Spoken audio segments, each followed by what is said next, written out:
All right, everyone. So we're reading an article here from Wrestling Inc. Headline is Tommy Dreamer could do without these moments from WWE Raw Netflix debut. With regard to The Rock, this is a quote from Tommy Dreamer on Busted Open Radio. With regard to the Rock, like if you're going to break down his promo last night, yeah, it wasn't good. It had no direction, but it served the purpose of, like he said, Monday night was the one show. This is the other show, and it wasn't sold out until they announced that The Rock's going to show up. The nostalgia stuff, the Undertaker rolling in, that helped Rhea Ripley. They didn't need the Undertaker. He got a massive pop, and it really did help endorse the old generation, endorsing the new generation. So it's a little bit there. Um, of both. So then we go on. This is from the article. Dreamer also didn't like the behind the scenes content that WWE filtered in throughout the show, expressing that they pulled the curtain back too much. That being said, Dreamer applauded WWE for thanking Netflix executives on the show, as he stated that they wouldn't be able to make the transition to streaming possible without them.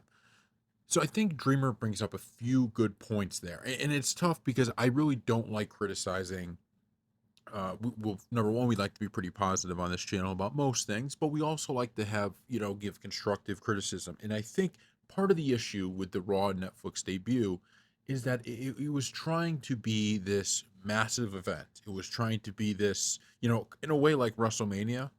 And it just, to me, that's where it fell a little bit short of so obviously it's not going to be WrestleMania, but I feel like after WrestleMania, you get similar kind of ways stories are told, and it's because it's the end, right? It's like the end of a season in a way. Sometimes you have things coming off of WrestleMania that are ongoing, but it feels like the end, right? And then a new season starts in WWE. The problem is for the Netflix debut, this was the beginning of something big.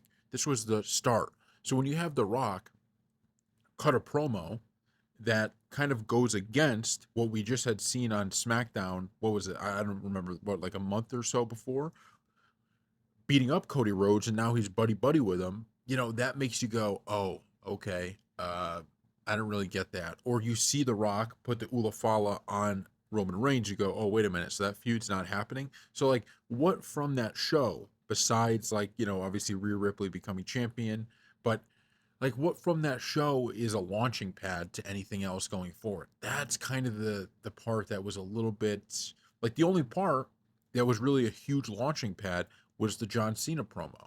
And that was, I think, one of the best parts of the whole show. And I'm not saying that the matches weren't good. I thought the matches were pretty good. But the actual and I thought the Bloodline match, Solo versus Roman, was also good, and that was also a launching point.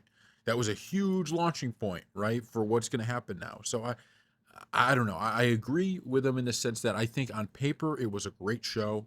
It was fantastic, and I enjoyed watching it. But I just think it was not what the Netflix debut and what something for the first Raw. It was not what I wanted it to be. But at the same time, amount of stars on there. There were big time matches. There was a title change, so you can't get too upset about it. But put in the comments below what you think. I'm generally want to understand and hear for what everyday people thought of this. Because I gave my opinion on it. I'd like to hear yours. So thank you all for watching.